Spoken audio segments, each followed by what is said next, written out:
All right, let's go ahead and get started. Can you hear me okay, Ray? All right, perfect.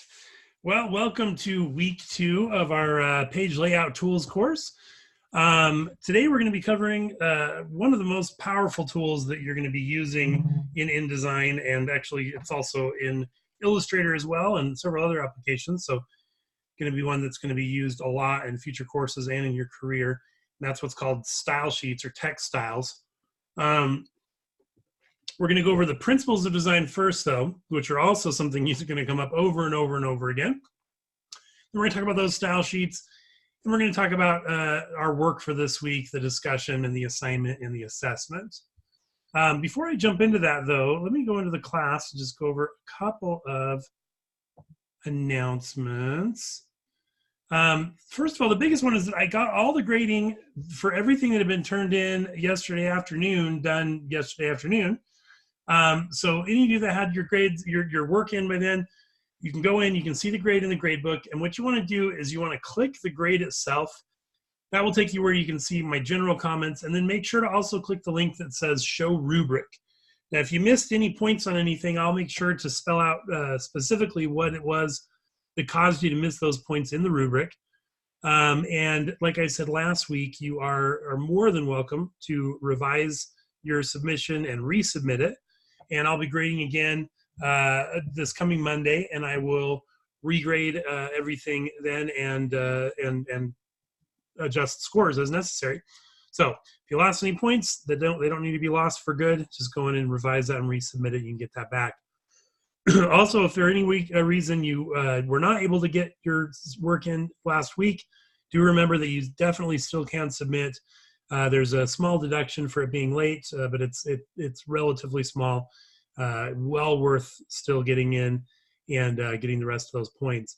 And I will be grading so in this week's assignment, when we get into this week's assignment, you'll see 20 points of this week's assignment is based upon revising your week 1 assignment, or you're revising your menu cover you're going to use based upon the feedback in the gradebook.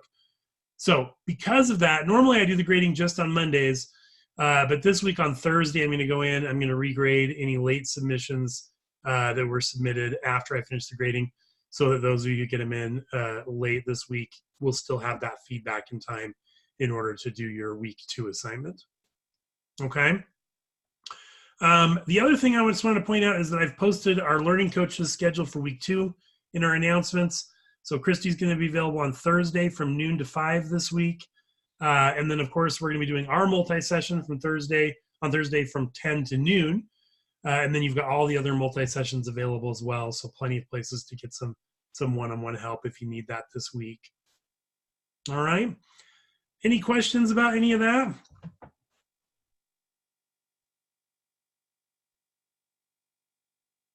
Okay. So to start off, we are going to talk about the principles of design. Now, these principles of design, it's 4 basic principles that really are the guidelines that we use when putting together effective design. Design that will be, effective in communicating its message, that will be inviting to the viewer, and create a flow and hierarchy of information that will get our message across in the best possible way. Now, when we first talk about these, a lot of them are going to seem fairly simple, and they are, but they've got a lot of depth to them. What you're going to find is these principles of design are going to be brought up in many of your courses. And as you learn more about design and practice more, you're going to start to see possibilities and implications and meanings to these that you don't necessarily see now. And you're going to talk about them throughout college. You're going to talk about them throughout your career. These are the design principles that someone who's been a graphic designer for 30 years will be bringing up when they're talking about their work or talking about the work of others. So this is kind of a beginning of them. And we are going to be kind of defining them, and then we're going to be utilizing them in our work for this week. Oh, hey, Chance. No, thanks for coming. Appreciate it. All right. So these 4 principles of design, they are contrast, repetition, alignment, and proximity. And the acronym that you'll most commonly see is, assigned to those is CRAP. Occasionally you'll hear someone call it CARP, but that's what those stand for: contrast, repetition, alignment, and proximity. Okay, so we're going to go through them one at a time, talk about what they are, and how they work. Okay, so our first one is contrast. Now for each of these, I years ago made a video, just like a 1-minute video on each of these that gives a brief definition of them. So we're going to talk about it briefly. I'm going to watch the video, and then we'll talk about it more after the video. Okay, so contrast, as it says here, contrast ultimately means change. Think of it as difference. Okay, so contrast is going to be a change in size, or a change in color, a change in direction, a change in typeface, a change in weight, or in anything else where you're getting this change or this difference. The changes bring emphasis and they create focal points. Okay, so for right now, you can see like this slide that you're looking at. I've got this deep blue background and we've got this white text.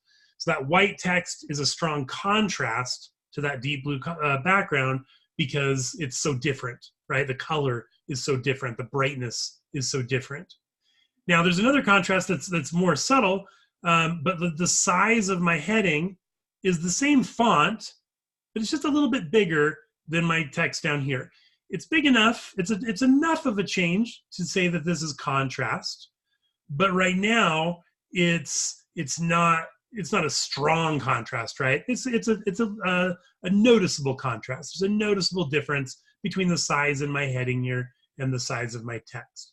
But again, it's going to be really anything, not just colors, but colors, brightness, direction, the type you're using, the weight of something or the thickness of it, all those sort of things. Okay, so let's watch just this brief video on contrast, and then we'll talk about it a bit more.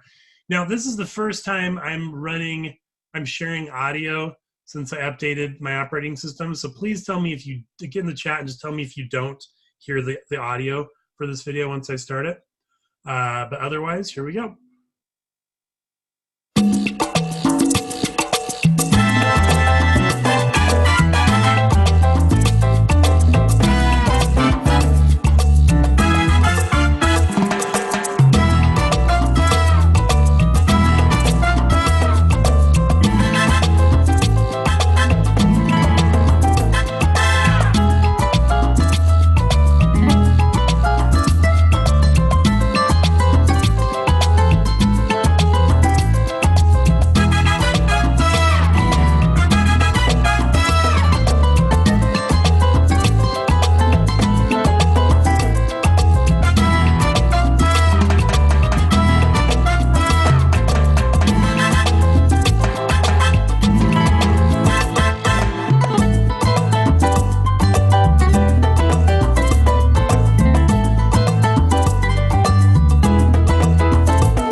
Okay, so there's contrast. And I want to point out a couple of things. So a really obvious one, but just something I want to point out here. Okay, so right here it says contrast can come through color and brightness. Okay, and in a second a black backdrop drops down. Now this screen right here, all those stars are still there. You can see the stars. I mean, the stars are on the screen right now, but we can't see them. So why can't we see the stars that are on the screen right now? But we can see them really well right here. What's the difference?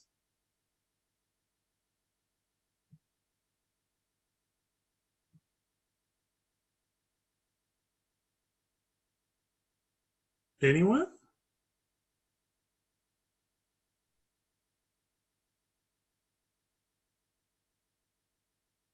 There's no contrast. Exactly. The color of the background. Right now, the background is the same color as the stars, and because of the lack of contrast, we can't even see them. That's an extreme example, but you know, usually you can see things somewhat, like the colors are similar, that sort of thing. But again, we want to be thinking of utilizing contrast in order to make things like distinctly stand out, right? And some of you, I know Susan was talking about, some of you got this as feedback in your menu covers. And this is a very common thing. With text, contrast is particularly important. We don't want text to just be like, yes, it's possible to read it. If you get in there and just look closely, you can read it. We want text to be clear, crisp, easy to read. And the way we do that is strong contrast between that background color and between the text. Now, sometimes you might have an image behind your text, and this is kind of addressing what Susan was talking about. I know that hers has that image, and sometimes it's difficult to get the contrast with an image behind something because the image might have light parts and dark parts, and so it might look good in some places and not good in other places. And so sometimes we have to do things like put a background behind our text, like just a little banner behind your text, or sometimes using a stroke on the text can help. And we'll talk about more techniques for that as we go through. But somehow we need to find a way to make that text have a good, strong contrast with the background so it's nice and easy to read. So here's some examples of contrast, okay? So we have a contrast in size, a contrast in position, a contrast in color, a contrast in texture, and a contrast in shape, and then a contrast in orientation. So in each of these examples, one of the items, one of the objects in the group is contrasted with the other. And what I want you to notice about this is if you look at any of these different groups of objects, your eye will be automatically drawn to the different one. Like you're going to notice the different one. That's the one that stands out. And so we as designers, we utilize that. That's just a natural effect on human beings, is that they notice a contrasting item. And so we use that in order to guide our audience to where we want them to look. We want people to notice the headline of our article first. We make that headline contrast nice and strongly. We want someone to notice a particular picture or a particular logo. We make sure that it contrasts well with the rest of what's around it. That contrast will draw people's eyes to it, and that gives us control over where our audience is looking first. Does that make sense?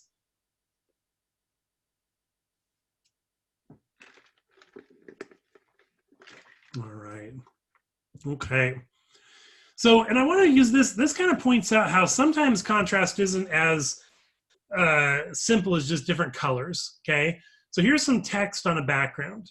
And you'll notice in this first example, they're very different colors. The colors definitely contrast, right? There's a green and red. However, it hurts your eyes. Exactly right. This is a bright, bright green on a bright, bright red. And the problem is, even though the colors contrast, the brightness does not. And the fact that it's one bright color on another bright color makes it have almost like an electric feeling to it, and it's not enjoyable to read, right? So this is not a good choice for us, even though the colors contrast. Over here we have colors that are you know, the brightness is contrast to a degree, but we've got this slightly different blue on a slightly different blue, and it's just, yeah, it's just not that clear, right? I mean, you can read it, it's there, but it's not going to draw people's attention, and it's not, and especially for a lot of text, it wouldn't be enjoyable to read. Now over here we have colors that the color does not contrast. They're both green. However, the brightness does. We have this dark green background with a bright green text, and that makes it legible even though they're the same color technically. They're just different brightnesses of that color, okay? So those are things to be thinking about when you're thinking about contrast with text, and with anything really. Putting one bright thing on another bright thing is usually a bit hard on the eyes. All right, so that's contrast. Any questions at all about just those basics of contrast before we go on to the next one?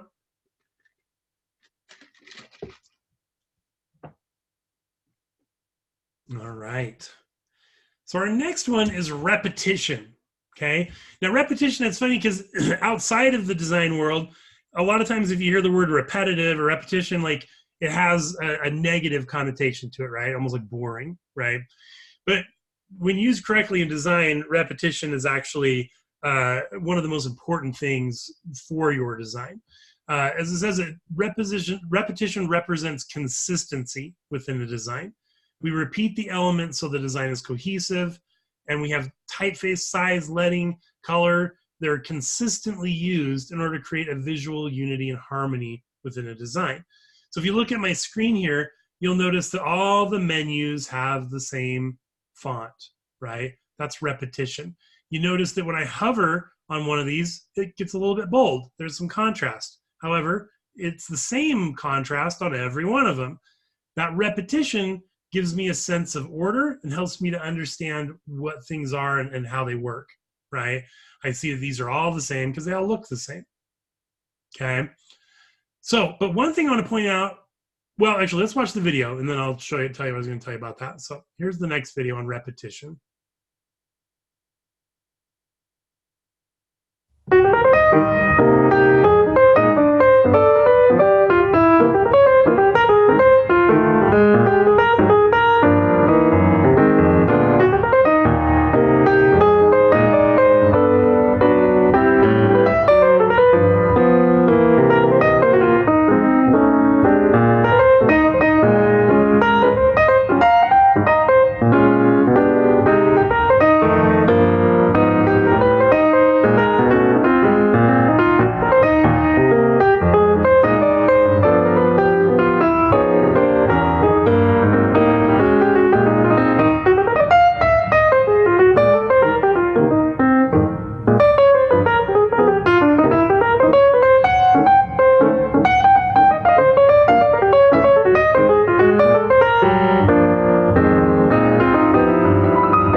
Okay, so that's repetition. Now, one thing I want to point out before we go on with other examples of repetition, in that video it says repetition sets the stage for contrast. I want to go back to this slide that we looked at a couple of slides ago here on contrast, and I want you to notice that the reason that you're able to see which one of these is supposed to be the contrasting one is because the other ones are exactly the same. Okay, so we have this repetition of objects, and then one of them is different, and that one draws your eye to it. Now, let me open InDesign here. You can have contrast without repetition. It just won't necessarily have the same focal point power that you get otherwise. So, for example, if I come here and I create a square and I make this square pink, oh, that's my stroke. Okay, so I've got this pink square, and then I'm gonna just make a copy of that square and I'm gonna make it blue. Now, I do have contrast here, right? These are contrasting colors. It's a nice contrast. However, my eye isn't necessarily drawn to one or the other. It kind of be a personal preference. Some people might be drawn to the blue, some people might be drawn to the pink, but there's nothing to really designate which one I'm supposed to look at. They're just both different. However, if I make copies of this pink so that creates repetition, now the blue one is the one that my eye is drawn toward. And if I'd done that the opposite and made copies of the blue one, the pink one would have been the one that my eye was drawn toward. So by utilizing repetition, I'm able to steer people's focus to the contrast. Does that make sense?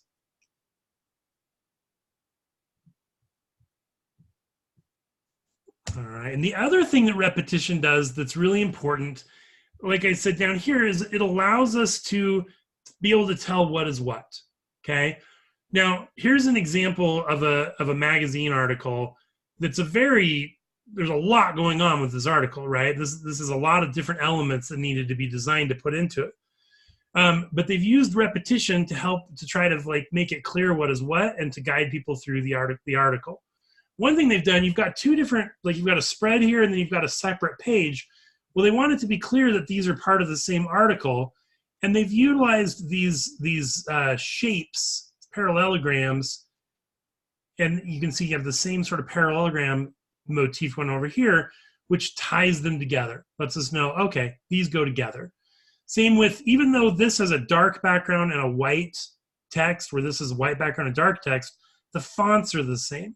The font they're using, the weight of the font, the lines on the top and bottom of the larger callouts, they're the same. So it becomes very clear to me that these are related to each other, even though they're not on the same page, and even though there are some distinct differences. Okay? Another thing, and you'll see this anytime, pick up a magazine, and it's very easy for you to spot where the body text is, right? The body text is the main article, because the body text is all formatted in the exact same font and size and all that, right? So this article has a lot of different things. We've got pull quotes, which are these larger texts that have been pulled out. We've got the body text, which are this like a little bit bigger but still small text that runs in these wider columns. And then we have a lot of like additional information, probably supplemental information, that's these little tiny columns with the smaller text. Well, with all that stuff going on, it might be difficult to know where to read. Like, am I supposed to just go down this column and then jump into this little one here? Well, no, I'm not supposed to. I'm supposed to, that's the supplementary. So the way they designate that is by formatting all of the body text the same and all of the supplementary text the same, but different from the body text. So that way I know when I read this to go down this bigger column, then jump to this next bigger column, and probably read along, you know, here as I'm going to see what these relate to. Now, this is a very complicated example of it, but just pick up any magazine in your home or at the store, and you'll see what I'm talking about, where all of the text that is of one type of text in the article. So if it's a headline, if it's a subheadline, if it's the body text, if it's a caption for a picture, they'll all have different formatting from each other, but they'll all have the same formatting within that category. Does that make sense? And we're going to be utilizing that today when we talk about making our menus. Any questions on that? I want to make sure that's clear, because again, we're going to be using it today. Okay. All right, so that's repetition, okay? Our next one is alignment. And alignment, as it says here, it's vitally important to graphic design because it allows you to arrange elements in a way that matches how people naturally scan the page. It helps to balance your image so that it's visually appealing, and it creates a visual connection between related elements, okay? So let's watch our video on alignment real quick, and then we'll come back and talk about it a little more.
Okay, so that's alignment.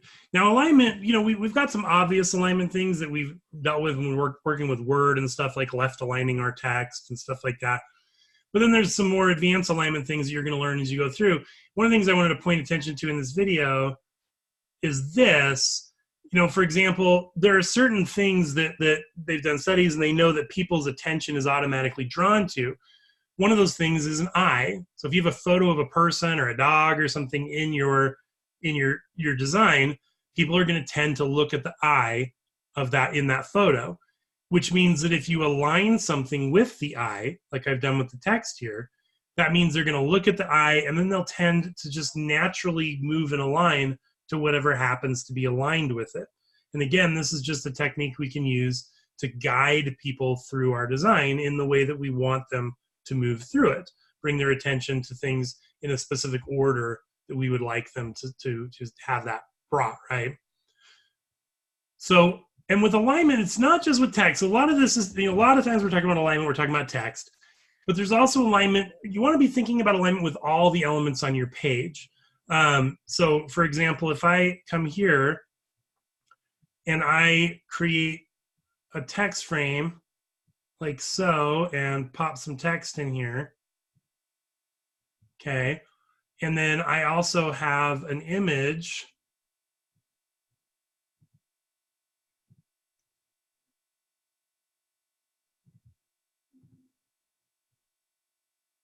on my in my file here. So something like this is it's okay, but what would be ideal, it would be for my image to align with my text in some way. So something like this where they're aligned across the top, something like this where they're aligned across the bottom. I could have them align on the left, I could have them align on the right, I can have them align in really any way that I want. But the idea is that I want to utilize alignment to create sort of an invisible structure to my piece so that people feel like that everything in my design is connected to something else in my design, and the thing that's connecting it is that alignment. Okay, so here we've got a couple of examples of alignment. Now this is kind of these aren't my favorite examples because they kind of have both, but just horizontal alignment is when you've got alignment along the sides. So this is an example, horizontal on the left, horizontal on the right. And then there's vertical alignment where it's aligned top or bottom. Okay. Now, here's a few other examples of alignment. There's edge alignment where we align something along a left or right edge along as well as a top or bottom. Okay. Center alignment where we have kind of an invisible line moving down the center. Visual alignment. So this is one you'll hear, especially as you get more into your higher level design courses, you'll have your instructors sometimes say, well, you should visually align that. So visual alignment, if you look here, technically this this visual is aligned to the left with this text below it. However, it doesn't feel aligned to us. It feels like the word visual is too far to the right. The reason that's happening is because of this giant loop on the left side of the V. We kind of see that as an ornamentation, and we think of the V as being the actual thing. So sometimes you want to cheat something to the a little bit in order to make it feel aligned or look aligned, even if it's not technically aligned. And I'll give you actually a really good example of that I used to be in one of our InDesign assignments a long time ago. Let me pull this up. Oh, I wonder if I still have it.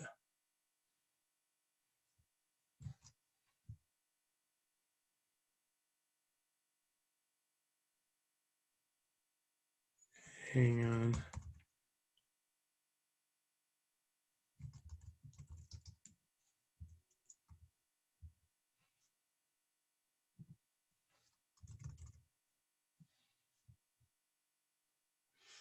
Ah, shoot, maybe I don't have it anymore. Well, here I'm going to just draw. I'll just do a little sketch so you can kind of get an idea of what I'm talking about. So there was a project we used to have where it had two images that were like badges, right? Awards that this had won, and we wanted them to be into it. And so one had a badge like this. I'm just going to pretend this is the main part of the badge. And then there was like a swooping. We're doing a very rough drawing here for time. Kind of a swooping banner down below it, like so. And let's just put a couple of ornamentations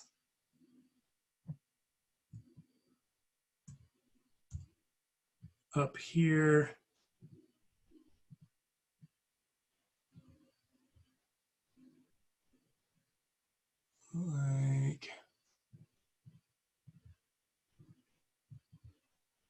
So let's just pretend these are very rough outlines of these two award badges this company won, right? Well, so for me to actually align them, to actually have them be aligned and the same in size, was to have them like this. Well, that's still not quite. Let's do that bottom.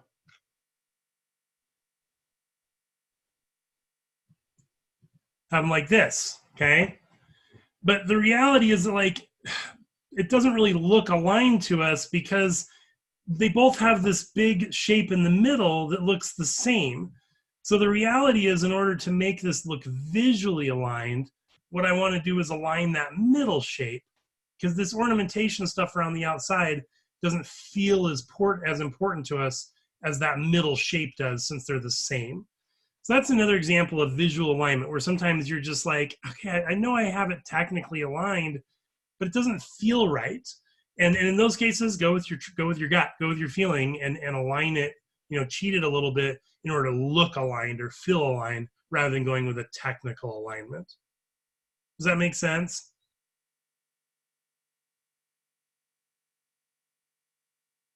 Okay. And then, of course, there's misaligned. And misaligned is, again, an example of using creating contrast through repetition, where we have everything aligned and then something is not, and that creates a focal point. Okay. So our last one is proximity. Proximity is the one that I feel like that most people, I mean, a lot of people don't have any issue with it at all, but it's the one that I would say that of the four of them, I hear the most people get a little bit confused about how it works. So let me know if you have any questions as we go through this. But let's go ahead and watch the video on proximity first, and then we'll talk about it.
Okay, so that's proximity. The simplest way to think of proximity is that the principle of proximity just says that things that have to do with each other should be together, and things that don't have to do with each other should have some space between them.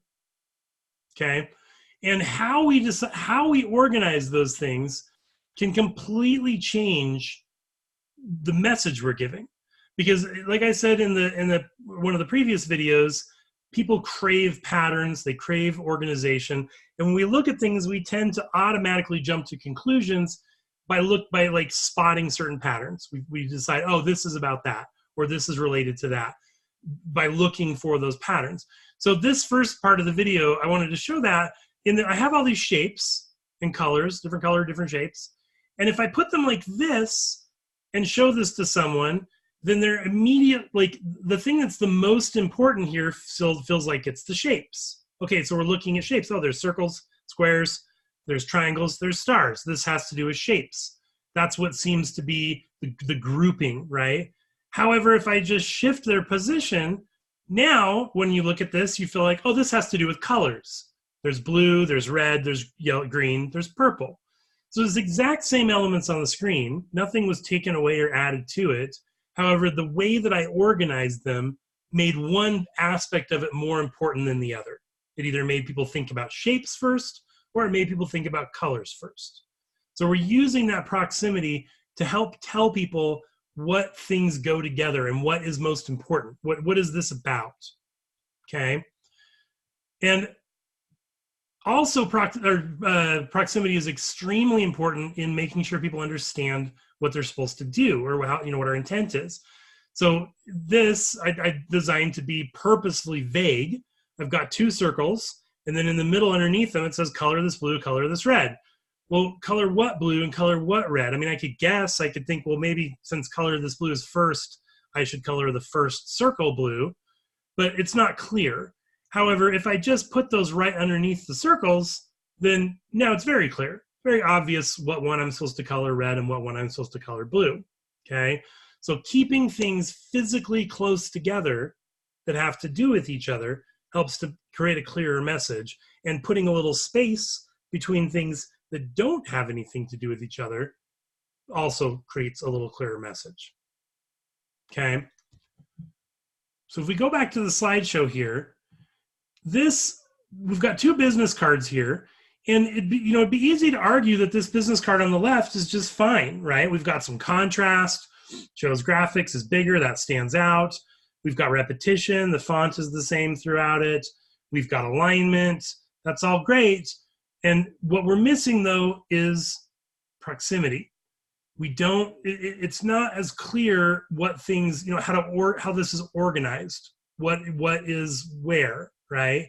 But if you come over here, what we've done is we've stuck the address close together, the 2 lines of the address. We've added some space, and then we've put the phone number and the email address close together.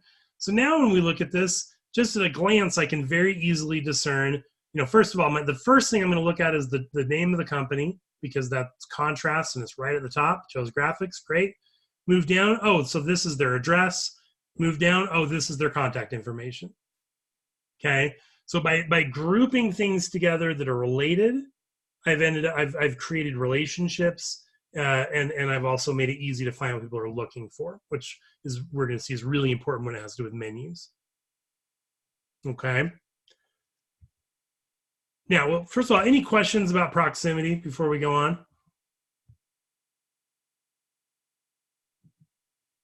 Okay. So here we have a menu, and this menu has utilized a lot, or all of the elements of, or the principles of design, I should say, sorry. All the principles of design in order to make this easier to navigate and find what you're looking for. Now, one of the things I want to point out, because you're going to be designing an interpage to your menu this week, when you pick up a menu, let's say you go into a restaurant, you sit down, and you pick up the menu, do you just like start reading on page 1 and read every single word of that menu until you get to the end so you know what you want to order? No, absolutely not, right? What do you tend to do? What's the first thing you do when you pick up a menu? Or we're looking at this menu, I guess.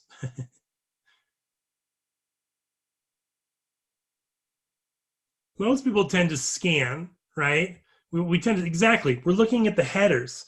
What we want to see, so the first thing, we sit down and we think, oh man, so what am I hungry for? And we think, hot sandwiches? Maybe. Cold sandwiches? No, I don't think so. Salads? Nah. Pastas? Oh yeah, pasta sounds good.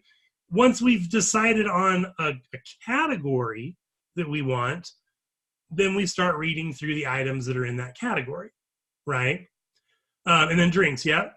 And so the way that we guide people through this, one is notice that all of the categories have the exact same formatting, right? They're all have the same font, the same size. It's very easy to spot what is a category, right? Yep, exactly, Susan. But another part of why it's easy to spot what is a category is the categories all contrast significantly from the menu items. They're quite a bit bigger, right? And there's even a little space between them and the menu items. So because of that contrast, it makes it easy to see what, where a category is instead of where a menu item is. And then because of that repetition, it makes it easy for us to jump from category to category just quick and easy as we scan through the page. Okay. And then if you look at the individual items, all of the names of the items are formatted exactly the same, right? And they have some contrast between them and the description. The description is indented a little bit, so they've got a contrast in position. It's a little bit smaller. And then we've got the price over here, and the price is all got perfect alignment and is separated off here, so easy to just kind of scan over and see it over on the right.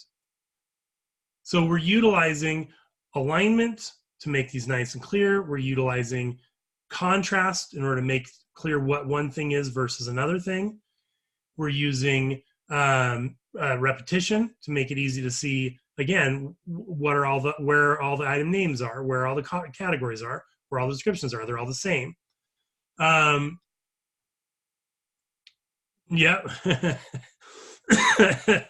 And that happens. I look at stuff I did just even 2 years ago and see, oh man, why did I do that? And then the other thing, though, let's talk about proximity.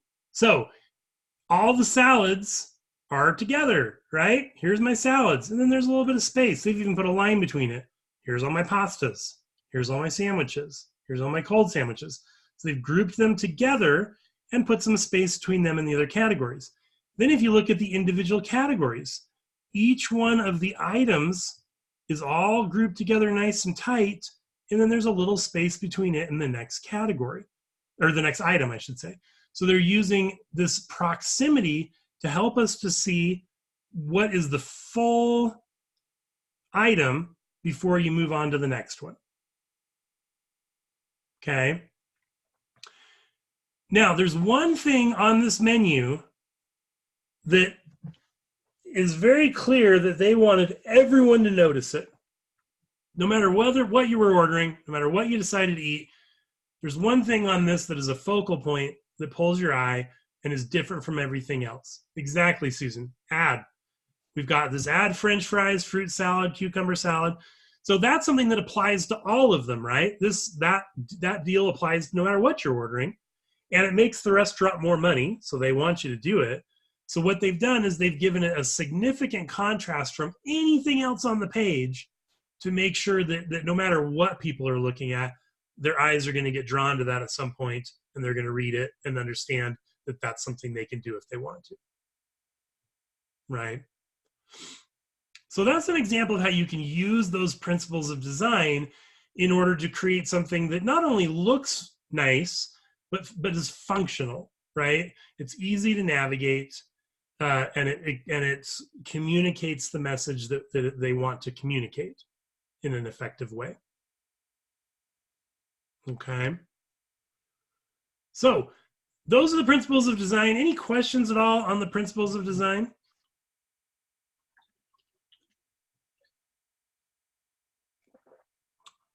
All right.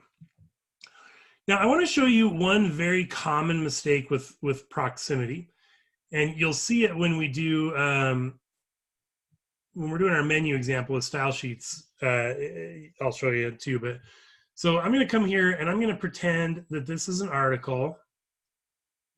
Just going to do placeholder text though, and this article has some subheadings. Okay, so like right here, we've got subheading 1, and right here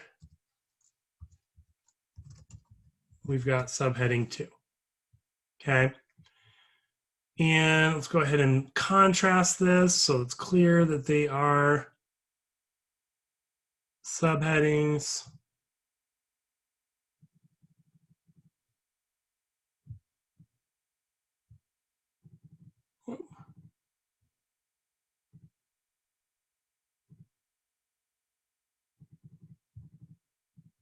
What did I put that one at? 19. Okay, let's go ahead and make them all caps too.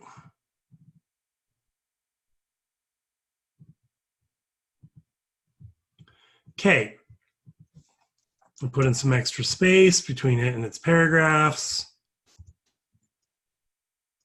So what I've done here is something that I very commonly see, and it's breaking the principle of proximity. Can you see why it's breaking the principle of proximity?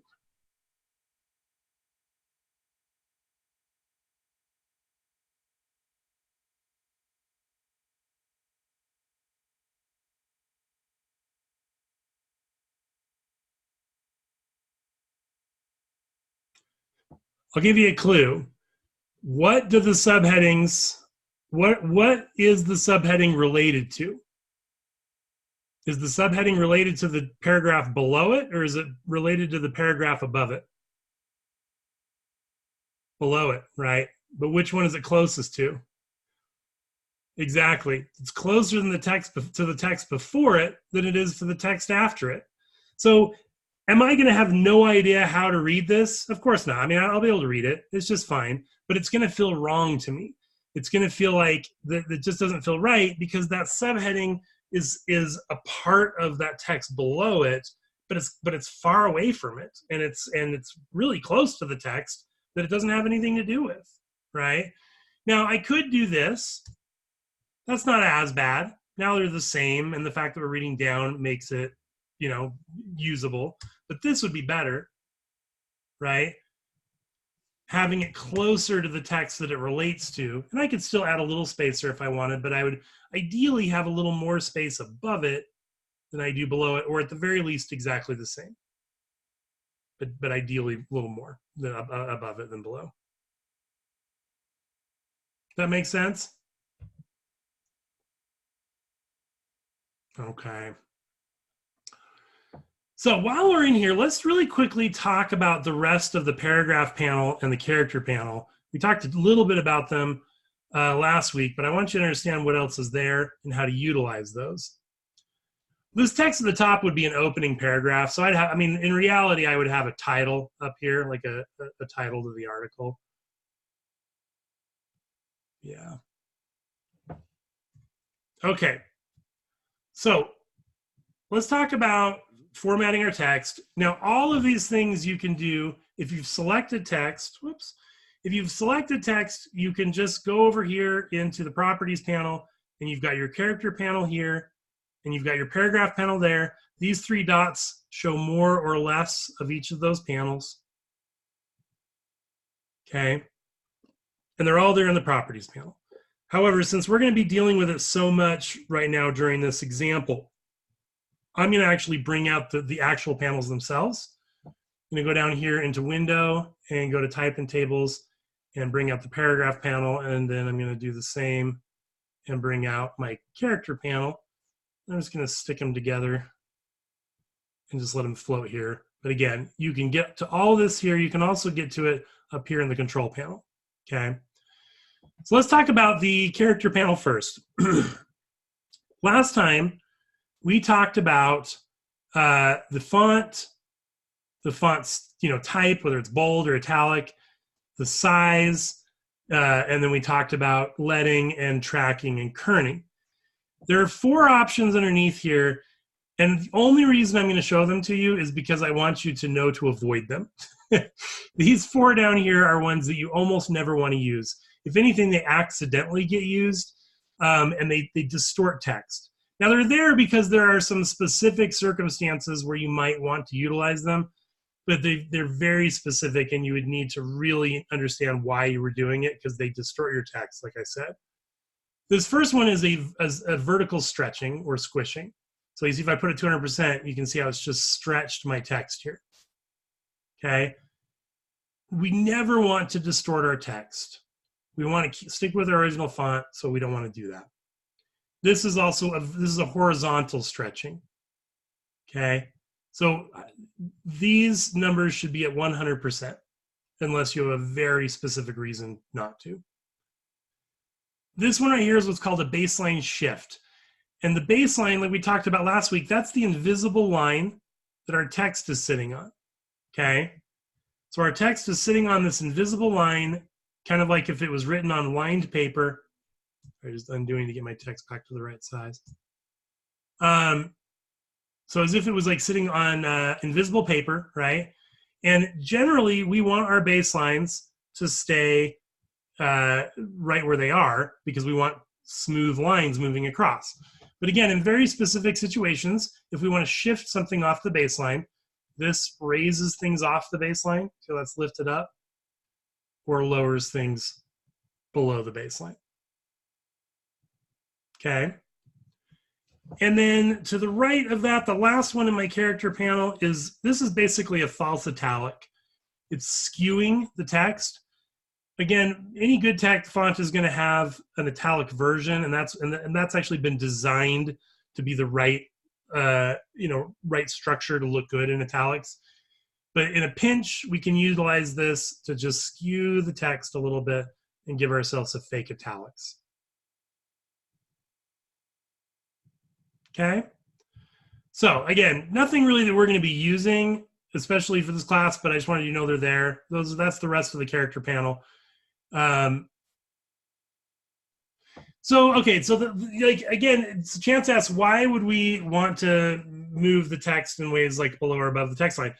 Maybe I'm designing something and my design has to do with rain or with gravity, and I want to it's not going to be as readable, but for visually, I'm planning on just dropping some of the words down below as if they're falling, right? So again, it's for an artistic look. It's not something you'd use just when like laying out a book or something like that. It would have to be for a very specific, like, artistic decision. Yeah, a focal point. But yeah, most of the time you're not. Like 99.9% of the time you are not going to do that. But there's it's there in case you needed to. Okay, so let's go to our more important ones. The paragraph panel. This stuff we are going to use. So we talked about our alignment last time, so we'll skip over that one. Down below that, the first one we have here is what's called a left indent. Okay, a left indent just pushes the text away from the left side of the text frame. Okay, so I do something like this. Now, I generally wouldn't do that with all of it. The idea would be like if I had let's say this is a quote right here, a big long paragraph quote. I could give it a left indent, and then the one to the right of that is a right indent to make it contrast with the rest of my text. Maybe I'll come in now and italicize that. This doesn't even have a normal italic. We'll just do that, I guess. And I could do something like that to make it really stand out. So that's an example of when I might use a left indent and a right indent. Okay, any questions on that left and right indent?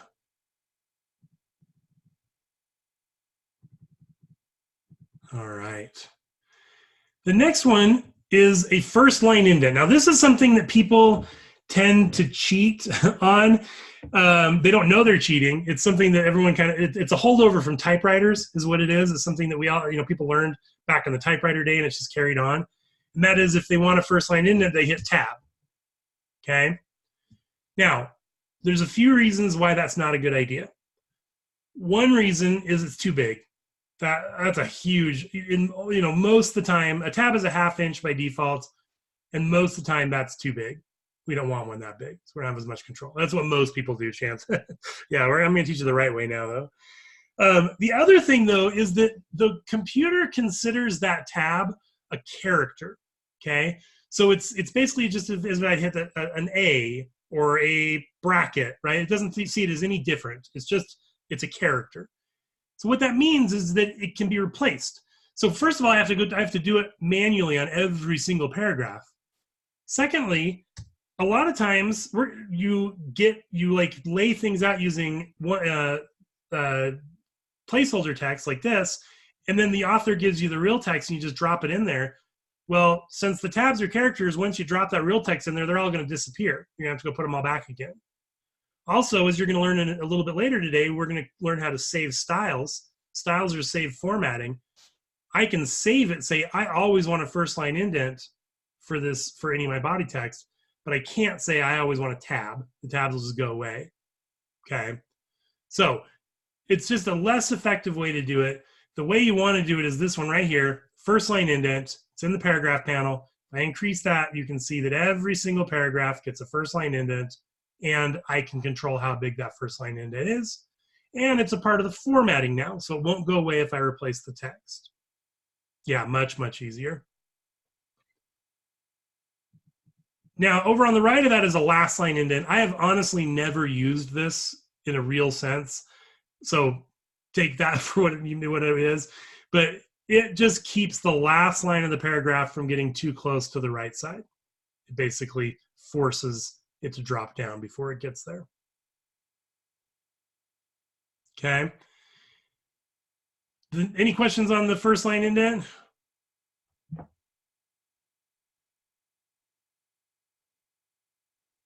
All right. So next we have another one that people cheat. I cheated myself when I did this example to do, and that is putting space between paragraphs. People tend to hit return in order to get an extra space. But then we have the same problems doing that we have with the tab for a first line indent. We have it's much more difficult and complex to control the size of the space. And it is considered a character, so it'll go away if I replace the text. And I have to do it every single time manually, right? So here we have space before and space after. You see, if I start adding that, it just adds space between the paragraphs. Okay. Now, if I have selected the whole text frame like this, it doesn't matter which one I do. They do the exact same thing. But if I come in and select a specific paragraph, they do exactly what you would think. Add space before, add space after. Yep, equal spacing, exactly. That makes it a lot easier too. So for this, I would, well, and the last one of those is, this is space between paragraphs of anything using the same style. Now again, we haven't done styles yet. We're going to do it later today. But looking at this paragraph I have here, we've got my body text and we have my subheadings. Well, I don't want space between my subheading and my body text to be the same as within the body text. So what I could do is I could come here and say anything with this style, I want it to have a little bit of space between the paragraphs. And then as long as when I've saved a style for the body text and applied that to these, it will put that same spacing in all of the body text, and I can have a different spacing for the subheadings. Okay, so that'll make a lot more sense once we've actually done styles today. But that's what that last one does, is allow you to set it to specific styles. Okay, so any questions on spacing between paragraphs?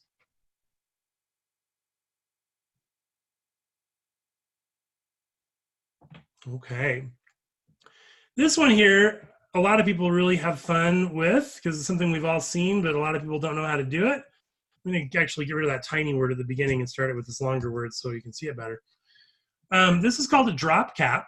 You see this all the time in books and magazines. If I put my cursor in that first word there, this first one decides how many lines I want to drop down, and this is how many characters to drop down. So you'll see if I say I want this to drop 2 lines, boom, now my N is 2 lines down, or 3 lines down. And if I increase this, I can do more letters. Maybe the whole word drops down. Okay, so a very common typographical element. And a lot of people try to fake it by doing a large N or doing a bigger N, but that goes up, not down. But this is the way you actually do it, is using a drop cap, the drop cap settings in the paragraph panel. And we'll be using that in week 3 and week 4, actually. So any questions on the drop cap?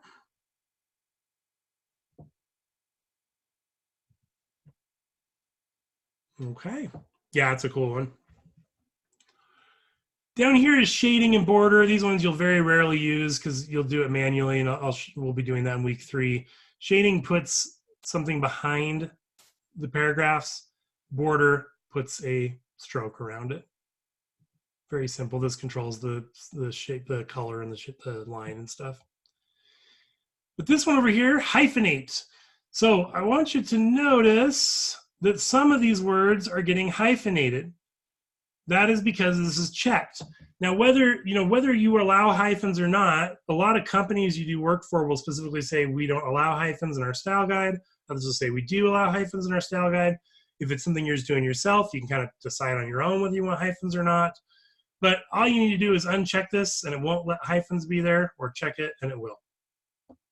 Very straightforward. This over here on the right, I'm going to save for next week because we're going to be using it next week. It's called a baseline grid. But while we're on the hyphens, I want to point out one other thing that's a useful trick. Well, I'm going to go here and I'm going to say that I want space between the paragraphs. So when we're working with our text, the part on the right that's not aligned is called our rag. And it's nice to have as smooth of a rag as we can. So sometimes we'll see a place where a word's just sticking out that kind of looks weird sticking out there. So I'm like, oh, I'd like it if that Ute was down on the next line. Or maybe here, I'd like it if that Anila was down on the next line. Well, the problem is if I just put my cursor before that and press return, I'm making a new paragraph. Now I've got space between the paragraphs. I don't want to do that. It's still the same paragraph. I just want to move it down a line. The way I do that is what's called a soft return. Okay. A soft return is done by holding shift while you press return or enter, and it just moves it down without making a new paragraph. So if you ever hear me say, oh, you might want to do a soft return there, that's what I mean. Shift return, that'll move something down to the next line without making a new paragraph. Okay, so that is our paragraph panel. Any questions about anything in there?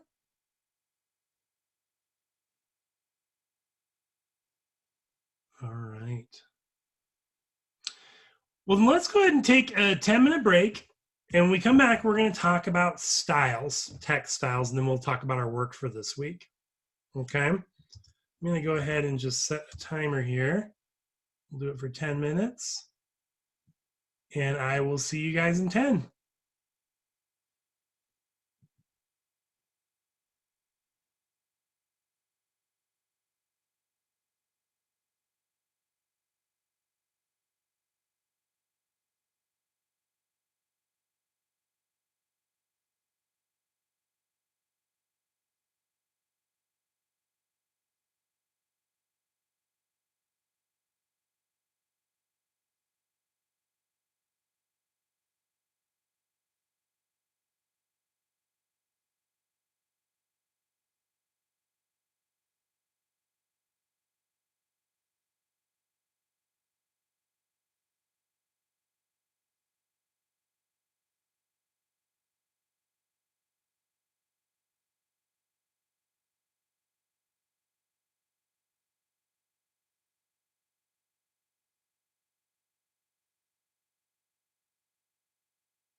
Okay, we are back. Can you guys hear me again?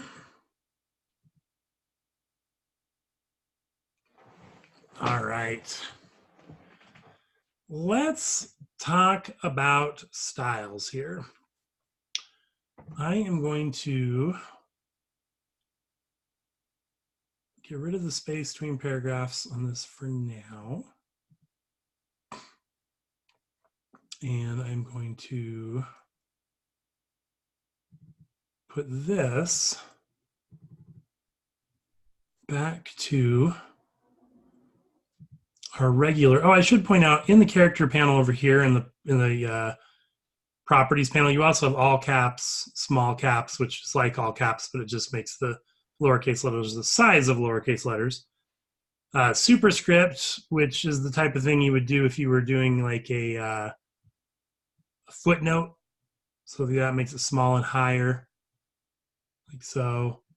And subscript makes it small and lower. And then we also have underline and strike through over here. But for now, I'm just going to put this back. Whoops, didn't mean to do that.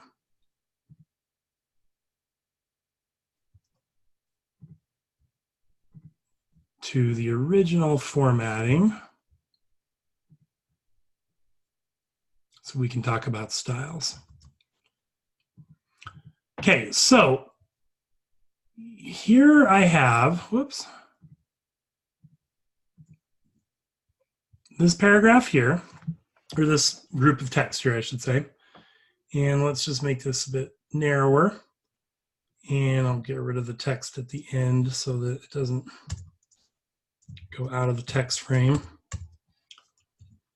And I'm just going to make a copy of this right here, okay? So I have two identical groups of text frames with text in them. So what styles it's basically saved formatting. So we were just going through that character panel and paragraph panel, and we were adjusting a lot of things, right? We can adjust fonts, we can size, alignment, all sorts of stuff.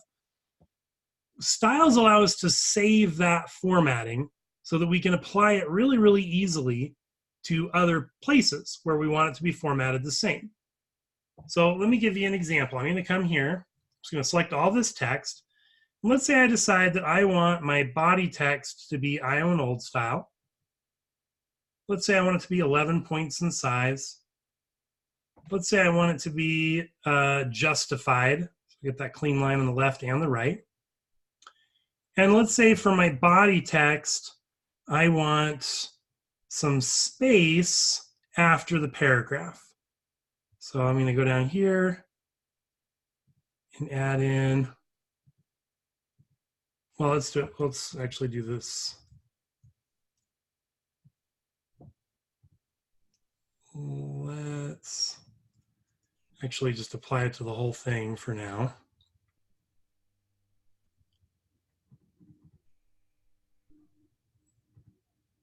Okay. Then I'm going to come to my subheadings and I'm going to format them the way I want those things to be. So let's say I want them to be Helvetica. And let's say I want them to be bold. Actually, do I have? Yeah, let's do bold. And let's say I want them to be 18 points in size. And I don't want space after the paragraph for my headings. Okay. Now, I wouldn't actually, I'm going to do this just so I can show you all at once. You'll see, using styles, I wouldn't manually change this one. I'd let the styles change it. But I'm going to just manually change it so that this paragraph, or this text frame is exactly the way I want it.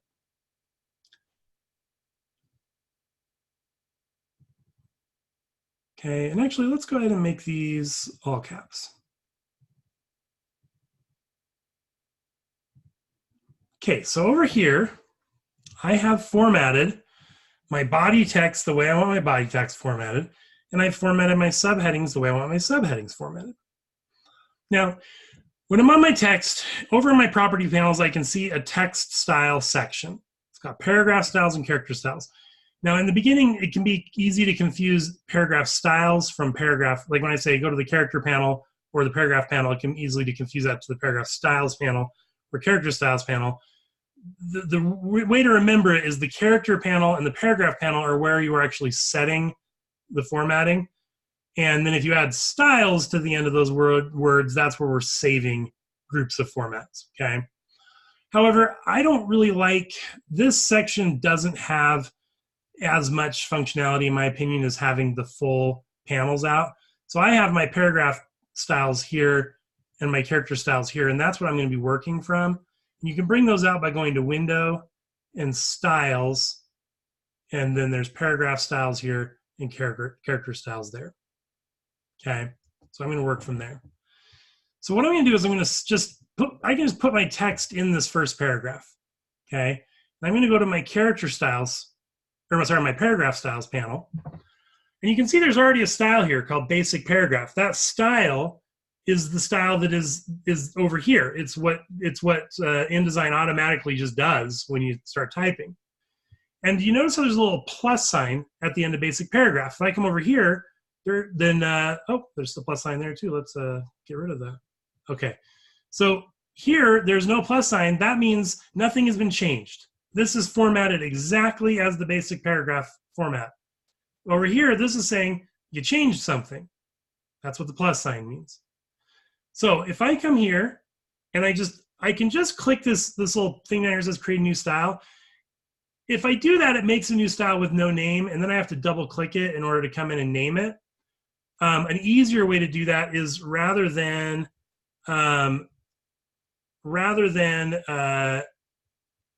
just click this, if you hold down Option or Alt while you click it, it takes you right into the place where you can save it or name it. So I'm going to go in here and I'm just going to call this body. Okay. Now I have a new style here called body. Notice this paragraph does not have body applied to it. Just because I made it from there, I still need to apply it. So I'm going to come here and I'm going to apply the body style here. I'm going to apply the body style here. And I'm going to apply the body style here. Now that didn't change anything. The reason why is because these were already formatted like the body style. Now I'm going to go to my subheading and I'm going to hold down Option or Alt and click on New One. And I'm just going to call this one subheading. Click OK. And same sort of thing, I'm just going to make sure to go here and change that to subheading. Go here and change that to subheading. Now those are all have their styles applied. So what was the point of that? Well, now I'm going to come over here and I'm just going to select the whole frame and I'm going to apply my body style to it. And boom, everything just changed to the way I wanted the body done. Now I'm going to go into subheading and apply subheading. And just like that, I can do all those changes. I can change the font, the size, the alignment, the spacing, the all caps, everything gets changed exactly the way that I wanted it changed just by clicking one thing. Then that one thing has all those settings remembered. Okay, so two big advantages to using styles. One, if you're working with a lot of text, it saves you a lot of time. Okay, setting the style up just quickly and then applying that style wherever you need it keeps you from having to apply the formatting, all the different levels of formatting everywhere. You can just do one click and everything goes. The other advantage is it helps you to make sure things are consistent. If I was manually formatting over here, I might forget to change the font size from 12 to 11. It's not a big difference. I might not even notice it. But then it's a little bit different in size and I don't have my consistency. By applying the style, I'm getting it exactly the way I want it with just one click. Does that make sense? Yeah, it really is awesome. In the beginning, it's a little bit of just laborious, like getting used to using it. Once you get used to using it though, oh my gosh, so fast and easy and just saves you so much time and headache. So that's a couple of big advantages to using style. Let me show you some other awesome advantages to using styles. Let's say that over here, later on, I'm like, you know what? I just don't know that I like the all caps. Let's look at small caps. I don't like that either. Let's just go to normal. And you know what? I'd like these to have a different color. I'm gonna go down here and make them dark blue. Yeah, I like that better. Now, I'm going to go over here to my paragraph styles, and you'll see that it's still on subheading, but this little plus sign means that there have been overrides done. I changed it in some way. If I put my cursor on that, you can see exactly what they are. You went to caps, and you changed the color to this color settings. If I wanted to go back, I can just hold down Option and click on this. It'll get rid of all those overrides, and now I'm back to just where it was. Well, there we go. But I don't want to go back. I want it the way it was. Now watch this. Now that I have this set the way I want it, I'm going to go to this style here. I'm going to do a right click on it. I can either right click or I can go to the menu up in the upper right. Either way works. And I'm going to choose Redefine Style. What I'm telling it is I want you to change this style to have the formatting that I'm currently on right now. Look what happened. Every single instance changed the way that I wanted it changed. Okay, I can go to my body style, and all my settings are over here too. And we're going to work with this section of it next week. But let's say I'm like, you know what, I'm not really loving Iowa and Ohm's old style. Let's see what it looks like if it's all Helvetica. Perfect. Everything changed to Helvetica. Okay, so if we're working with styles, if we want to change something, rather than having to go through and reformat every single place where that formatting is done, all we have to do is just change the style, and it all changes for us. Okay, so those are the advantages of styles. Huge time saving and consistency. So any questions about just the basics we've done so far before I talk about a couple other things with them?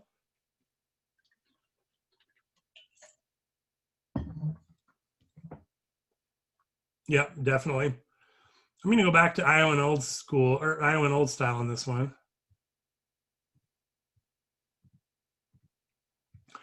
And let's talk about the difference between a, is there any, what's confusing about it, Chance?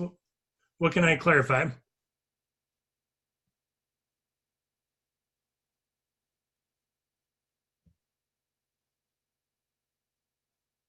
And you can turn your mic on if it's easier.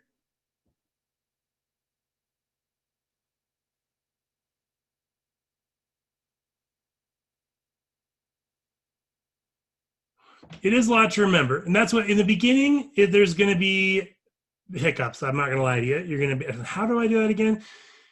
Once you've done it a couple of times, it becomes very easy. But yeah, no, I definitely, you know, many of you, when you're doing your work this week, will run into some like struggles with it. But that's, if that happens, come into the multi-session or one of the multi-sessions, go to the learning coach, go to the Student Success Center, and we can definitely help you. Or just come back and rewatch my demonstration here. But yeah, it is a lot to remember, and it takes some practice. But it's the kind of thing that once you've done it a couple times, I guarantee you, it becomes very easy. To get the paragraph style tab, well, first of all, you have it here. It's just kind of laid out different. I don't like it as much here. But you can get it a couple of ways. One, you can click this arrow. See, I'm in text styles here. I can click this arrow and just say Manage Styles, and that'll bring it out. Or you can go up to Window and Styles, and here's the paragraph styles, and there's the character styles. And then that just brings these out for you. Okay. All right. So let's talk about the difference between a character style and a paragraph style, right? We've got two styles out here. So far, we've been doing everything in paragraph style. Paragraph styles apply to the entire paragraph. Everywhere. You'll notice that I just put my cursor. If I just put my cursor in here, I'm not selecting it. It's just in that paragraph. And I come over and click subheading. Boom, the whole paragraph's a subheading. If I come and just select this one word, say subheading, they're all subheading, right? So a paragraph style applies to the entire paragraph that you have your cursor in at the time. Okay? Or if you selected the text frame, the whole text frame. So paragraph style is paragraph by paragraph. It also has a lot more options. So all, you know, the stuff like alignment and space between the paragraph and stuff, because it's the kind of formatting that you would do for a whole paragraph, not just a word, right? So that's what a paragraph style is. A character style is a style that allows you to apply it to just like whatever you've selected. So an example of when you would use that, let's say that I go to this word here and I want this word to be emphasized. So I'm going to make it bold italic and I'm going to make it red. Okay, so now I've got this bold italic and red.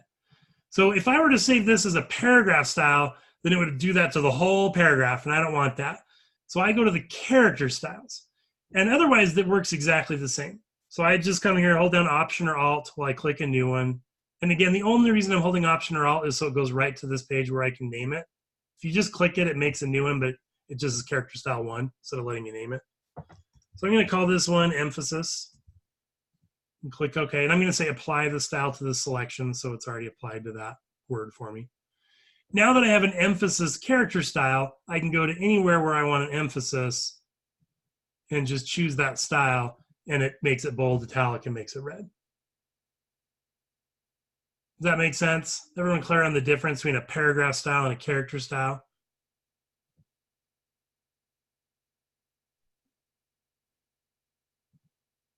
Okay.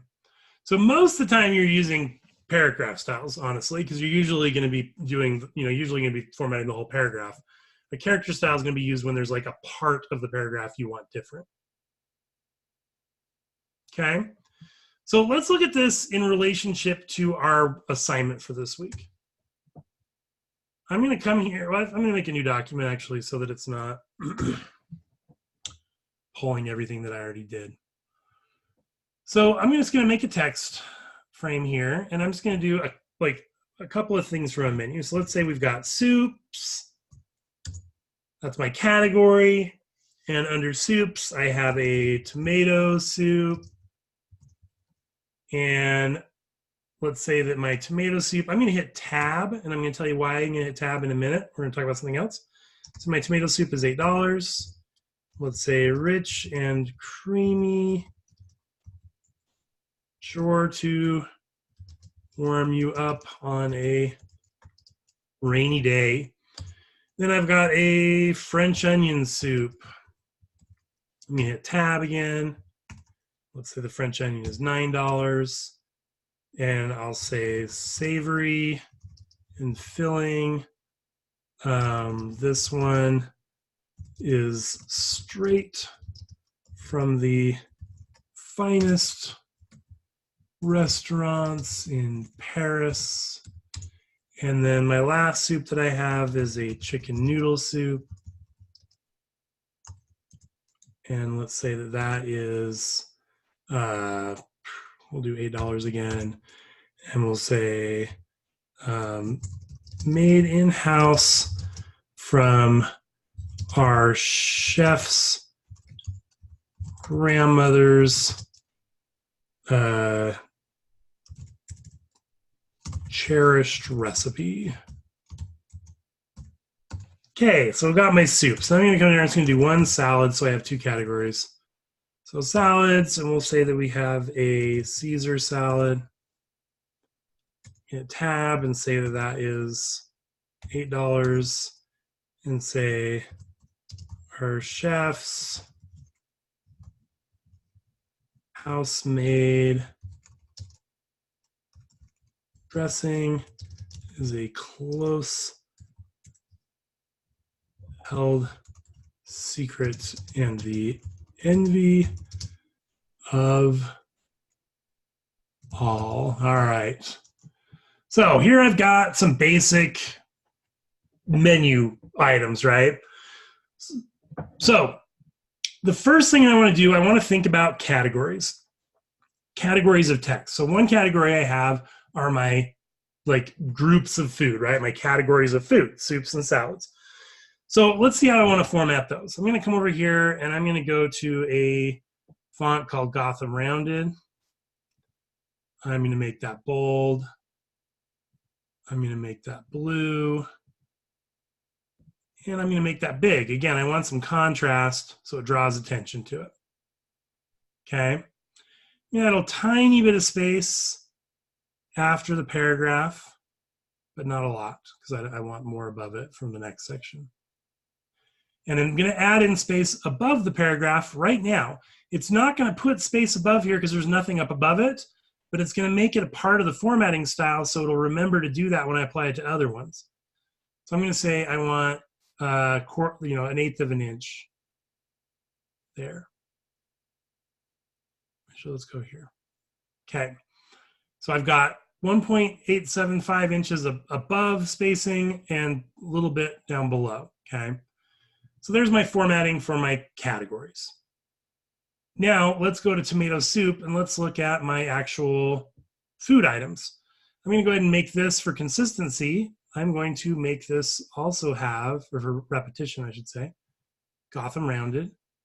I'm going to go with a medium on this one. And I'm also going to go with blue. And we'll see, I might change that later. And I'm going to make it a 13. Okay. Now, we're going to look at something here. We're going to do a little detour, and we're going to talk about this tab that I did. So we're going to come back to our styles in a second, but I want to talk about tabs, specifically tabs and leaders. Anyone know what that phrase means when someone talks about tabs and leaders? It's a very niche term, so unless you've worked with them before, I will be surprised if you have.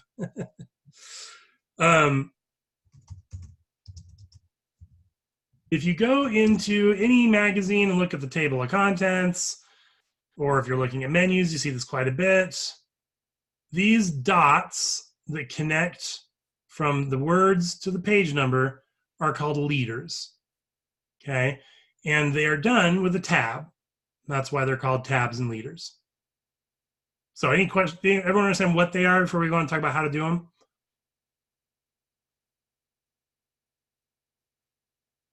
Okay. So going back to InDesign, you do not want to do those with periods. The reason you don't want to do them with periods is because you won't get correct alignment. So if I say a dog's day out, and then down here I say remodeling your home. These are my articles. And I go period, period, period, period, period, period, period, period, and just keep hitting periods and say this is on page 2. And then period, period, period, period, period, period, period, period. This is on page 8. Well, I can't align those. If I hit another period, 8's too far. Take away, 8's not far enough. Okay? I can't get perfect alignment by doing a bunch of periods.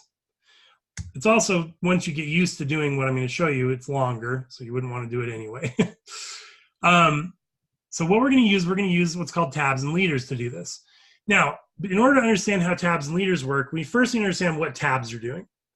So when you press tab, it automatically moves to the next ½ inch mark. But it moves to the next ½ inch mark on the ruler. It does not move a ½ inch away from the text. Notice that this 8 is really far away from the word soup, where 9 is right up against the word onion. And notice that these are all in different places. The reason why is because depending on where the word ends, when I hit tab, since soup ended a little past 1.5 on the ruler, it jumps out to 2. Since Caesar ended a little bit before 1, it jumps to 1. Okay, so tab is always aligning it at the ½ inch mark on a ruler and just going to whatever the next one is. Does that make sense so far? Okay. Now the thing about tabs is they are adjustable. I can adjust how the tabs work. I can come in here and go, first of all, I want to select my text frame. Then I want to go to type, and I want to go to tabs. This brings out my tabs panel. Now, if you've selected your text frame, it should just stick it right up on top. I've seen some bugs where it doesn't. If it doesn't, just drag it so this ruler is sitting right on top of your text frame. Okay? And if you've selected the whole text frame, then it will select all the text. So I can come in here, let's just do everything. So I want the tabs to all be the same. you see this little gray bar above the ruler. If I click somewhere on that gray bar, it will set where I want the tab to go to. Like I said, right now it's doing that every ½ inch. Let's say I want them to all go to 4. I come over here at this 4 part on the ruler, I go up to the gray bar above it and I click, boom. You see how those all now go to the exact same space, which is the 4-inch mark on that ruler. Does that make sense so far?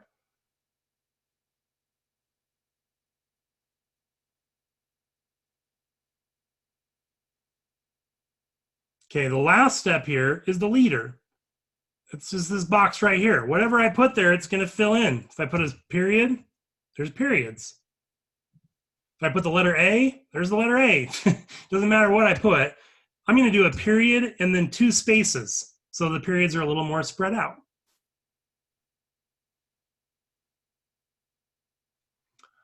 You go to get the bar, you go to Type and Tabs. Now I'm going to undo, I did it for all the text. I'm going to undo that so that I can show you again with styles. I'm just going to do it on this line right here. I'm going to say, I want this to go to, oh, no problem, to 4 inches, and I want the leader to be period, space, space. There we go. And then I can close my tabs.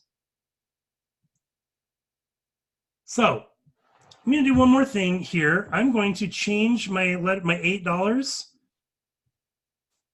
because I'm not really liking this blue for the tomato soup. So I'm going to select all this. I'm going to put it back to black. But for the price, I'm going to select the price. I'm going to make it blue. And I'm going to make it a bold italic. Okay? Now, I'm going to come here to the description. Let's format my description. I'm going to say I want my description to be, let's just use Iowan Old Style again. And let's go 11 points. And let's give it a little left indent. And then I'm going to give it a little space after the paragraph so it pushes the next one just away a little bit so I get that proximity. So now I have this part formatted just the way I want it. I've got my category formatted right. I've got my title formatted the way I want it. I've got my price formatted the way I want it. I've got my description formatted the way I want it. At this point, I'm going to make some styles. So I'm going to go up here to Soups. I'm going to go to my paragraph style panel. I'm going to hold down Option or Alt and click to make a new style. I'm going to call this one Categories. You can call it whatever you want. Just depend, whatever's going to make it recognizable to you. I'm going to go down to my tomato soup line. I'm going to hold down Option or Alt. And I'm going to call this one Item Names. I'm going to go over here to my price, and I'm going to go to my character panel because otherwise it's going to format the whole thing the same way. I'm going to hold down Option or Alt, and I'm going to call this one Prices. I'm going to go back to my paragraph panel and go down to my description. And I'm going to go to Option or Alt, hold down, click that button, and I'm going to call this one Item Descriptions. Okay, got a bunch of styles set for me. Now I'm just going to come here. I'm going to go to the soups line, format that as categories. I'm going to go to the salads line, format that as categories. I'm going to go to the tomato soup, say that's an item name. I'm going to come over here, say that's a price. Come down here, say that's a description. French onion soup, item name. Price. Description. I'm going to do the prices separate so I don't have to switch back and forth so much.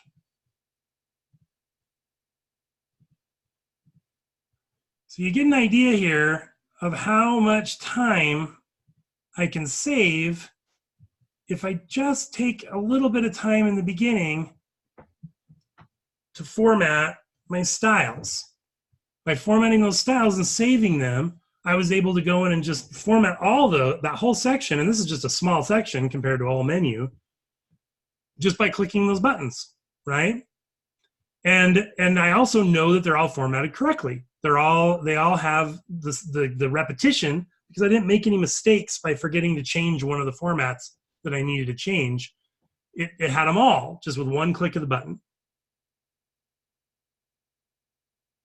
Well, I was going through it pretty slow. It's really not. Let me show you a quick example to show you how it's really not that much. So we were talking about a lot of different things. So let's do a simple one. I'm just going to come here.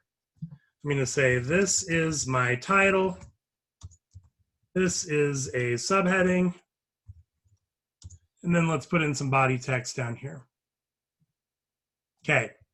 So the first step is just the step that you do every single time you've ever used a computer to format something. Just figure out how you want it to look. Okay, whatever you want it to look like. Change these in any way you want. That's completely up to you. Okay, so let's say that that's what I want for my title, and I'm going to put a little space after the paragraph for that too. Whoops, I'm doing before. And let's say that my subheadings, I want them Iowan. So again, what I'm doing now is nothing that you haven't done a million times. This is just changing the text settings, just formatting it however I want it formatted. Come down here and format that. We'll make this, let's actually pull this down a bit because I'm not getting it all.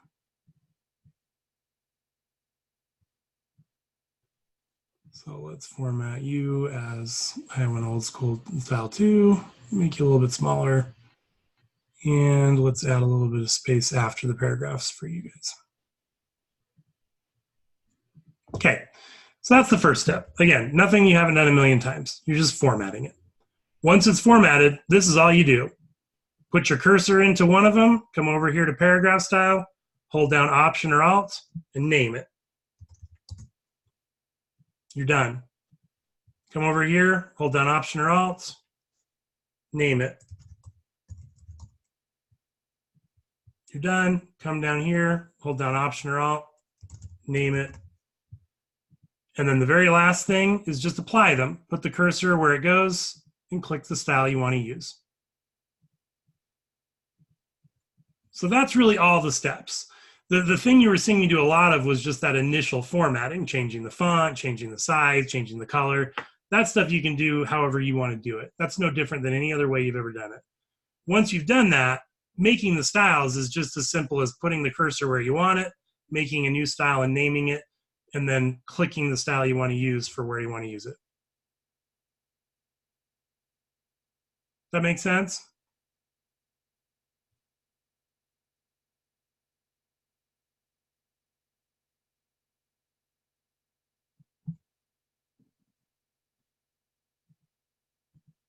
All right, well, tell me if you have any other questions about that.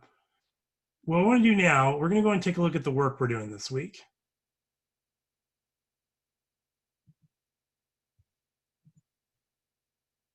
So down here, the discussion this week is actually talking about styles. It's just what we just talked about.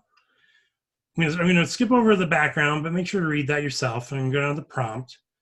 It says, in today's discussion, we learned about how the use of style sheets can make layouts consistent to apply two of the principles of design, repetition and alignment. Do you feel that restricting yourself by using style sheets hinders creativity? Oh, 1 second. That's a good question, Chance. I'll go back and answer that, India. I didn't notice that. 1 second. It says locate. So the biggest mistake I see for this is people think that you're talking about templates. Now, their templates have styles, so you could be talking about a template. You could also be talking about something you made completely on your own and put styles into. It doesn't have to be a template. Okay, I'm talking about using these paragraph styles. So one, do you feel like it restricts your creativity to do it? Then you're going to find an example where you feel that style sheets were used, but where it was still unique and creative. and talk about 3 places in your example that you think they were used and whether you think it was a character or a paragraph style, and whether it supported, if you feel like it supported alignment, supported repetition, both. A really great way to find examples for this, go to Google and just search for article, or just search for magazine article. If you search for magazine article and go to images, you'll see a whole bunch of magazine articles. Look for one that you like. And if you find one you like, it's pretty easy to see where those styles would have been used. Okay? So, went away from me there.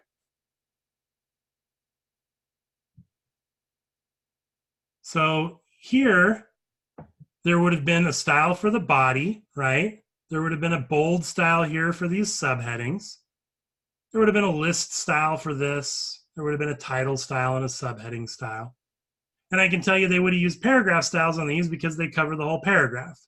If there was one that it was just a different word, like, let's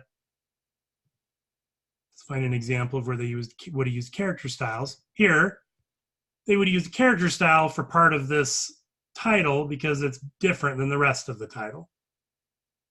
They would have used paragraph styles for this pull quote, or this little like pink text here, paragraph style for my body text. So just find an example. Magazine article is a good one to search. Another one is print ad. If you search for print advertisements, any of these that have a considerable amount of text will have used styles as well. So you're just going to find an example, talk about where you think 3 places in there that you think they would have used styles, whether you think they would have been a paragraph style or character style, and whether, how it was supporting the principles of repetition and alignment. So that's your discussion for this week. Any questions on the discussion for this week?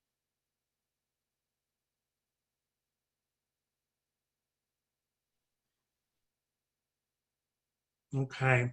So to go to India's question about how much space we put between the categories, you're going to take a whole class on typography where you're going to learn a lot more specifics about that.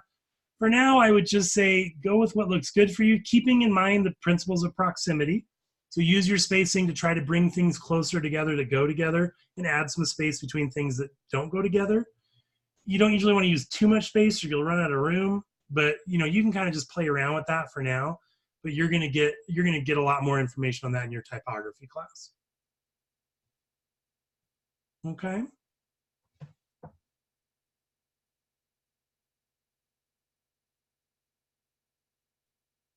All right. So let's talk about our assessment this week is just a quiz. There's only one thing in the quiz that we haven't talked about yet, so I want to just show you that really fast. It's a simple thing, and that is what's called joining text frames, okay? So I'm going to go to create new, and I'm just going to make one that has 3 columns, okay? So I have these column guides now. So usually when you're looking at magazine articles, the text goes from column to column, goes from page to page, right? When they do that, they don't just copy the part of the text that goes in one column and paste it, then go copy the rest of the text and put it in the next column, then more text in the next column. They don't do it that manually. That would take forever. It would lead to mistakes. That's not how it's done. What they do is they actually link the text frames together. So when the text gets to the bottom of one text frame, it just flows right into the top of the next one. Okay. Now we're not doing that this week. You don't need to do that this week. Next week, we're actually going to be doing it, but it is on the quiz. So I want to show you how it's done. There's 2 ways to do it. They're very similar. One, I'm going to go ahead and just draw a text frame here that fills that first column. Okay, so I have a text frame there. Now I'm going to hit escape. That's going to close off my text frame. So it's still there. I'm just waiting for me to put text in, but it's not, my cursor's not anymore. I'm back on my selection tool. What I want to do is I want to come and click this square. It's not the very bottom right square. It's the one right above that one, just a little bit bigger. I just come and click on that square, and my cursor changes to look kind of like some lines of text. And now I can just come draw another text frame. And by doing that, these 2 are now linked. If I come to this first one and say type, fill with placeholder text, you'll see it fills them both. Okay, so that's the first way to link text frames. Any questions on that one?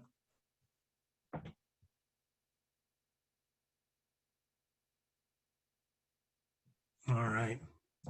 The second way is done when you already have the text frames you want. So this one is there, that one's there, they're already linked. I'm actually just going to go draw a third text frame just by itself. So now I have 3 text frames, this one and that one, which are linked together, and this third one that isn't linked. So how I can link the second one and the third one is I click on the second one to select it, come click on that same square, not the very bottom right one, but the one just above it that's a little bigger. And then I put my cursor on the third text frame, a little chain link will appear by the cursor, and I click, and that's it. They're linked now. Fill with placeholder text, they all 3 fill.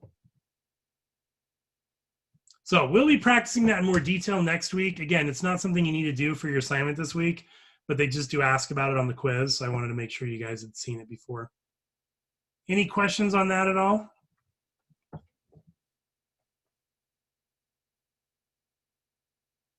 All right. So let's go to our assignment then. For our assignment, we're finishing our restaurant menu, not a restaurant. You don't need to build a restaurant this week. So we're finishing our menu. We are going to choose one of the menu covers that we did in week 1. If I thought that one of yours was significantly better than the other, I will have mentioned it in my comments and said I'd recommend doing this one. Otherwise, just do whatever one you want. Okay? But you're going to choose one of your menu covers. You're going to make a 2-page document that has the cover on the first page and the inside page of the menu on the second page. Okay? The assets, you can re-download them down here if you want to, but they're already, they're the same ones that you downloaded last week. So if you still have last week's, just use that. If you threw them away or something, just go down there and re-download them. So let me show you kind of your first steps to get this ready. So I obviously don't have a week 1 assignment because I didn't do one, but I'm going to show you. We're going to make a fake one. So here's my week 1 document. I'm going to fake this by putting a 1 color background on one page and another color on the other page, and that'll be my 2 menu covers. So let's say there's menu cover 1. And here's menu cover 2. Now, 20 points of this assignment is making any corrections to your menu cover that need to be made.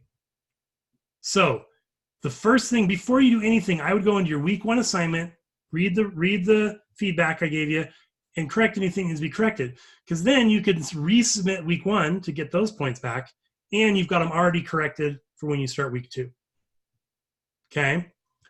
Once you've done that, I'm going to go ahead and just save this as week 1 assignment, just to show you how this would work. So week 1 assignment. So here on my desktop, I have my week 1 assignment, okay? The first thing you're going to want to do is resave this for week 2 so you don't lose your week 1 file. So just open up your week 1 assignment and go to File, go to Save As, and just change the name so that it reflects that it's the week 2 assignment. When you do that, it leaves week 1 exactly the way it was. It creates a week 2 one, and the one that you have open now, you can see right here in the tab, is week 2. So you can just start working on it now without worrying about losing what you did for week 1. Any questions on that first step?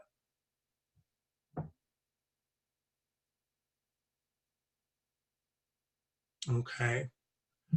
Now, here I have these 2 ones I did. Again, I don't need them both. I'm just going to do one for my menu cover, and then I'm going to do an inner page for the second one. So I'm going to show you a really quick and easy way to get rid of the one you don't need and have a blank page. Now, you could just come down and delete what's on page 2, but what if you want your page 2 one to be the one you use, right? So I'm not going to do that. What I'm going to do is I'm going to use the Pages panel. The Pages panel is right over here, or you can bring it out by going to Windows and Pages. In the Pages panel, I can see my document right here.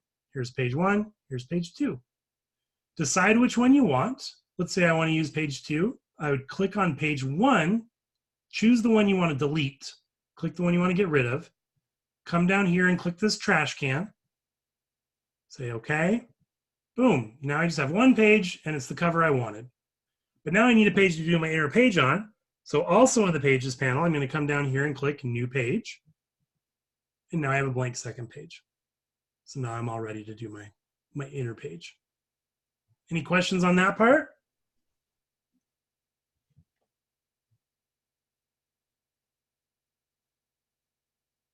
Okay. So from here, oh, apparently I closed our page.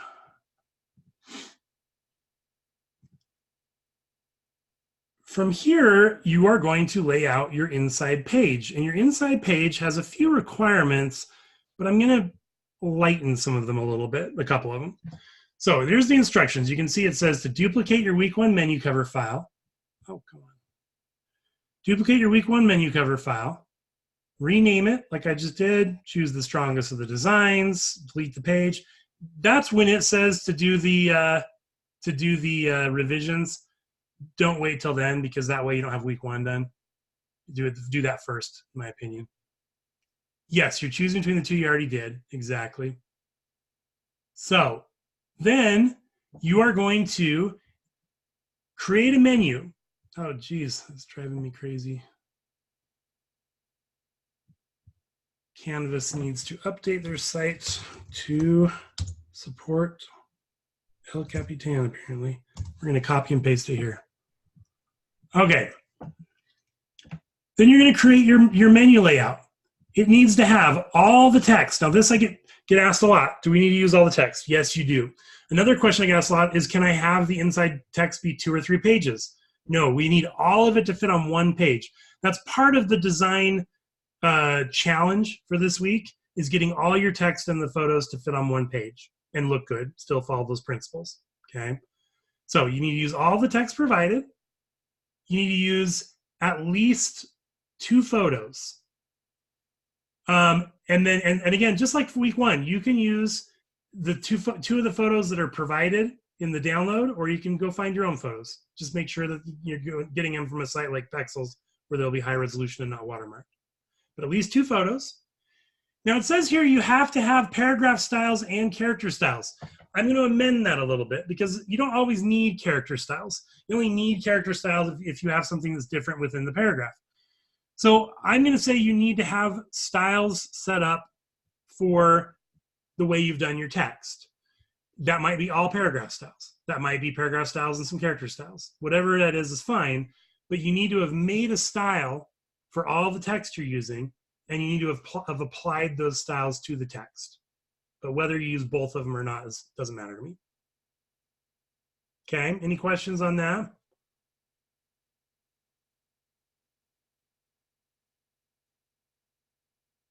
All right. It says it needs to have used custom color swatches. And then this is the other thing I'm going to amend. It says you have to do tabs with leaders. Your design might look better without having the leaders. If you want to just put the price right next to the item, that's fine. But what I will say is, if you do use leaders, if you have the dots connecting over to the price, it needs to have been done correctly. If you press period a bunch of times, you're going to lose points. But if your design looks better without doing that, then that's fine. I'm not going to require it. Okay? Make sure you're thinking about the CRAP principles while you do it. Make sure you're thinking about contrast, repetition, alignment, proximity. How readable is your text? Are things grouped together correctly? Are things aligned correctly? Do you have consistent formatting? Okay? Don't copy the example. Do your own design. And then when you're done, you're just going to create a package, just like we did last week, zip that package, and submit that. So that's the assignment for this week. Any questions at all on the assignment?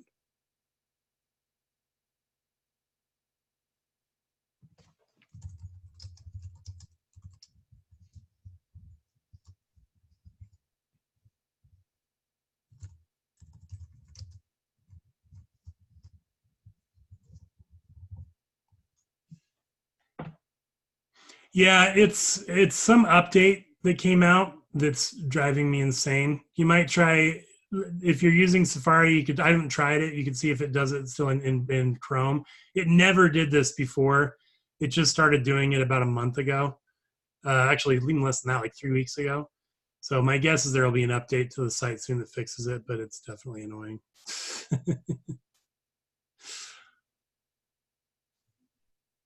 Yeah, no, it's not your mouse. It's the page. And it only seems to be happening on the school Canvas side. I'm not seeing it on any other websites. Oh, thanks for coming. Listen, no problem. We're actually just finishing up now, so just make sure and watch the recording. I'll have that posted in the class within about probably 45 minutes. All right, guys. Well, thank you so much for joining me for the live session. You got anyone have any other last minute questions before we call it a day?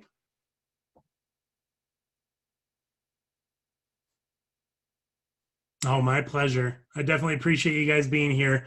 And other than that, just let me again, we got the multi-session on Thursday. We've got all the other multi-sessions throughout the week. Our learning coach available on Thursday.